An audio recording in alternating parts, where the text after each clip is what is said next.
let's welcome on Jay Stevens, host of the Lockdown Buckeyes podcast. Is your real name to help Jason us too? break down the official biggest matchup in the country this weekend, Penn State, Ohio State. Jay, is your real name Jason? Is that your full name? No, my first name's Julius.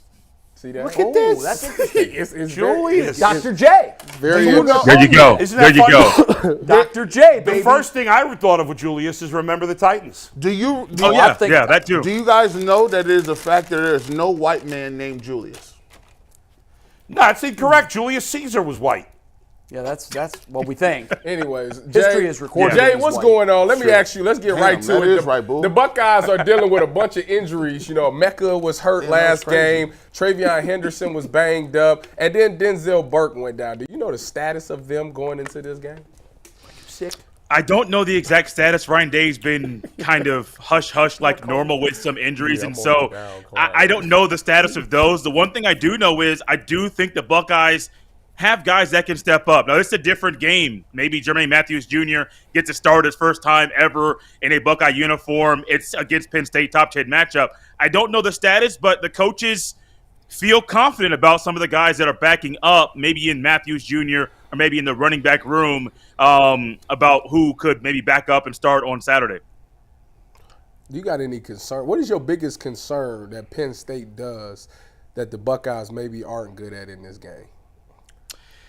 The biggest concern, honestly, it's not Penn State's rush defense versus Ohio State's run game. And this goes into those injuries. You mentioned Travion. You mentioned, you didn't mention Mayan Williams, which I want to know more about him and Chip Trayanum's status, because that's your top three running backs. And Chip went down. Mayan didn't play last week. Travion's missed a couple games. And I'm really watching the Buckeyes run game to figure out if they're going to use Dallan Hayden in maybe an emergency situation, maybe Xavier Johnson a little bit more. I'm watching that specifically because if the Buckeyes can get a little bit going on the ground, I'm going to be really excited to see how his offense plays on Saturday. But Jay, what do you think about the Dallan Hayden and the red shirt thing? You think they should just get rid of that? Because yes. I mean, coming into this game against Purdue. Now, don't get me wrong, it was against Purdue, but he looked better than a lot of the running backs that we've been depending on. Play him. So, Tyvis, I am in a situation where I wasn't really thinking about Dallan Hayden at the beginning of the season or even 3-4 games into it. And I know last year he did look the best at times of all the running backs at Ohio State. But right now, I think you have to do what Ryan Day said earlier this week. I believe he made a statement. You got to do what you need to do to win the game. And if Dallan Hayden is the guy at running back that gives you the best opportunity to win, throw the red shirt out the window, put him in, let him tote the rock because he's going to give you the best opportunity to win the game. I agree with that. Hey, I'm gonna tell you something. Nowadays, I don't. What is Ryan Day talking about? I hope he. This is not NCAA football 14. There is a thing called the portal. The portal looks really good right now. Do not let this man be in Colorado next year or some other team. Like, who's red shirts anybody nowadays? Red shirts. Play them. You got to play them dudes. Play these guys. You have to play him. And it's his second game playing this year. First time running the ball this year. 11 carries, 76 rushing yards. I believe that was a 6.9 yards per carry average for him a week ago. That's really good mid-season where you're coming in and you know the other guys around you, they've been playing week after week after week, and you're just thrown into the fire and you play like that, you have to play him. I'm still up in the air about how they view him in the pass protection game because there were some times I saw and I'm like, oh, okay, he can run the ball very well, but in pass protection, when you know Kyle McCord wants to sling the ball to Marvin Harrison Jr., how much do they trust Hayden in the pass protection game? So that's one to watch as well. Maybe Henderson does play Saturday, or maybe Mayan Williams is healthy enough to play. Does Dallan Hayden give you the best opportunity to run the ball on Saturday? Yes, but in pass pro, you got to put the right guy in that gives you, at running back, the best opportunity to keep Kyle McCord upright and not on his back. Jay, I don't think he's been bad, has he, in pass protection? I don't remember him getting blown up. Maybe I've missed some plays along the way, but he might not be their best option in pass protection, but is he a liability there? I wouldn't say liability, but I also wonder what is happening in practice. with practices being closed and a lot of people not being able to see what's happening in practice, I heard last year there were some questions about ball security. But when Dallan Hayden was on the field in games, we didn't see any issues with ball security. So I wonder, maybe in practice there's something that they see that is not that they think might not translate to Saturdays. I'm not really sure. I think when it comes to running the ball and vision and his ability to hit the hole quickly and get to the second level, he gives you a great opportunity and a great asset and tool for your offense to move the ball on the ground, which has been a struggle this year for Ohio State. And Tyvis, I know you played. I don't know a year, Tyvis, or anybody on the show where Ohio State's run game has been like it has been through the first 6 games of the year at any season. I'm always thinking Buckeyes running backs, 2 or 3 deep every single year. I can't remember a year where the Buckeyes running numbers have been this poor. And maybe Dallan Hayden, maybe this is the spark they need in running the ball. I don't know. But no, when it comes to liability, I don't know about that, but I always wonder, what do the coaches see in practice that hindered them from doing certain things in the game? You know, one of the things I do is how I watch Ohio State is I watch Ohio State and Michigan in tandem.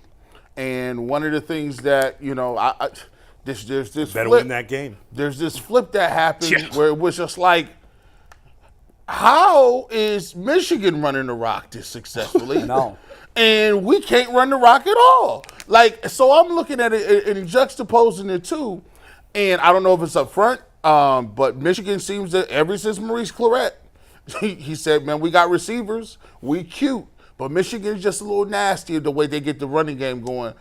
Do they have to be practicing? I would be working on the run game against Penn State the rest of the season, because you don't need that run game when it comes to the Michigan game.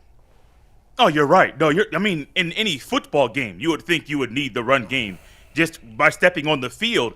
The Buckeyes are fortunate that they do have Marvin Harrison Jr., and I don't know about Ibuka if he's going to be able to play, because that's another wrinkle. We talk about the run game and the issues there. The Buckeyes might be without a future first-round wide receiver on Saturday against Penn State. Julian Fleming's going to need to step up. Xavier Johnson might get his second start of the season. Do the Buckeyes rely on Carnell Tate and Brandon Ennis on the outside? Yeah, those things are huge, and those are things to watch on Saturday.